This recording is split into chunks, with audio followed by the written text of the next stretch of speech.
Question suivante, on vous demande de déterminer les coordonnées du point K. Donc pour déterminer les coordonnées du point K, K c'est l'intersection des droites AC et BD. Donc je vais tout simplement écrire un système avec les droites AC et BD et je vais déterminer donc la solution de ce système. Hop, voilà. Donc on est sur la question petit 5, je crois. Non, petit 6 même déjà, puisque c'est déjà fait. Allez, K est l'intersection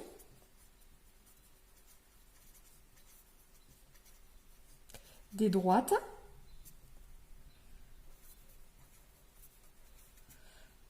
AB et CD. Donc, ces coordonnées à K, son X et son Y, sont solutions du système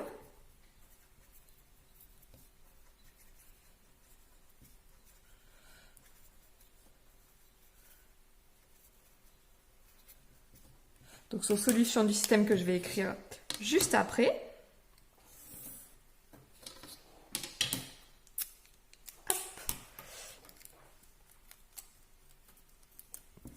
Alors, donc sont solutions du système, donc qui est composé de l'équation de la droite AB, c'est pas K et l'intersection, pardon, des droites AC et BD, hein, c'est les diagonales, parce que sinon on aurait un problème. Allez, donc l'équation de la droite AC, on l'a obtenue ensemble, c'est 3x plus 2y moins 9 égale 0. Et l'équation de la droite BD, c'est 7y moins 3x égale 0. Est-ce qu'on est d'accord? 3x moins 7y égale 0.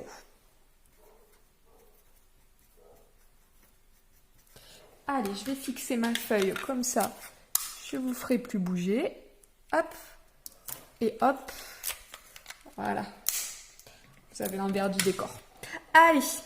Donc, je vous rappelle que nous, jusqu'à présent, on avait pris pour habitude, c'est l'habitude de votre livre, j'avoue que je ne le faisais pas avant, mais voilà, de mettre les nombres de l'autre côté du égal. Ok. Et puis, je vais utiliser donc une des méthodes. Donc ici, vraiment, la plus simple, c'est la méthode de combinaison, tout simplement parce que si je le soustrais, je vois que les x vont disparaître. Donc là, ici, j'ai L1, ici, j'ai L2. Donc si je fais tout simplement... ici, je vais remettre L1 et ici, je vais choisir L1 moins L2. Hop, voilà. Je remets mon système. 3x plus 2y égale 9. Et là, je vais faire L1 moins L2, donc 3x moins 3x, 0. 2y moins 7y, ça fait 2y plus 7y, ça en fait 9. Et 9 moins 0, ça fait 9. On obtient donc que y c'est 9 sur 9, c'est-à-dire 1. Et je le remplace ici dans l'équation. Donc 3x plus 2 égale 9. Ce qui veut dire que donc y égale 1, que 3x égale 7, c'est-à-dire y égale 1 et x égale 7 tiers. Donc les coordonnées de K sont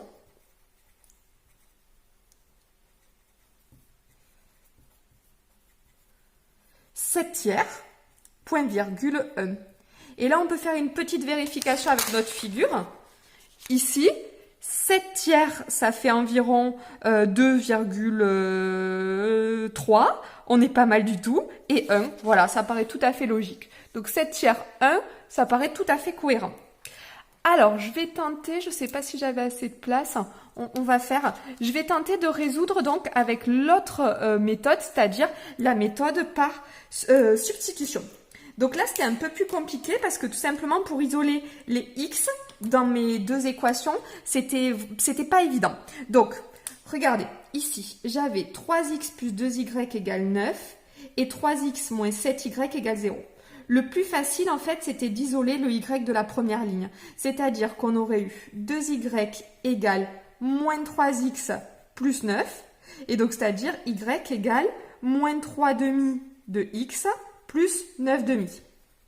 Donc, quand je reprends mes équations, on a donc y qui est égal à moins 1,5x plus 4,5.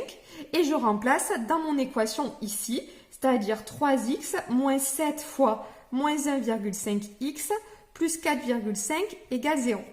Alors, j'espère que je ne vais pas trop faire d'erreur de calcul parce que je ne l'ai pas préparé. J'ai préparé juste l'autre méthode. Donc, on va essayer. Ça fait donc 3x plus, alors 7 fois 1,5, ça fait plus 10,5 x. Et moins 7 fois 4,5, là, je vais être un peu plus en difficulté. Et je vais donc attraper ma calculatrice. Donc, 7 fois 4,5, ça fait donc 31,5. Donc, moins 31,5 égale 0. D'accord? On obtient donc le système y égale moins 1,5x plus 4,5. Et au niveau des x, j'en ai donc 3 plus 10,5, c'est-à-dire 13,5x égale 31,5. Ok, donc pour déterminer x, il faut donc calculer 31,5 divisé par 13,5. Et si tout va bien, je devrais trouver 7 tiers. 31,5 divisé par 13,5. Voilà, la calculatrice, ça fait ça. Donc, sur les numworks, ça l'affiche directement. Sinon, maths, fraction, entrée, j'obtiens 7 tiers. Super, c'est ce que je voulais. Et je le remplace dans ma première équation. Donc, si je calcule y égale moins 1,5 fois 7 tiers plus 4,5. Donc là, on va tomber sur 1, il n'y aura pas de difficulté. Moins 1,5 fois 7 tiers plus 4,5, ça fait 1.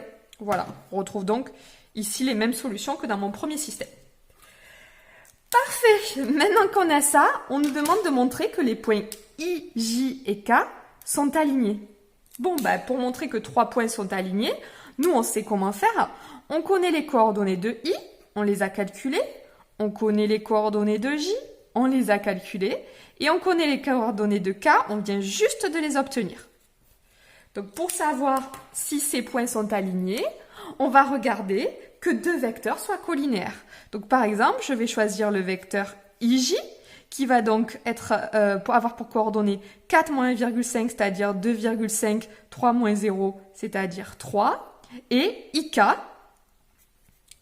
Donc, IK, lui, va avoir pour coordonnées 7 tiers moins 1,5 et 1 moins 0, c'est-à-dire 1. Donc, IK va avoir pour coordonnées 5 sixièmes. Donc, ça, on peut le taper à la calculatrice. Moins 1.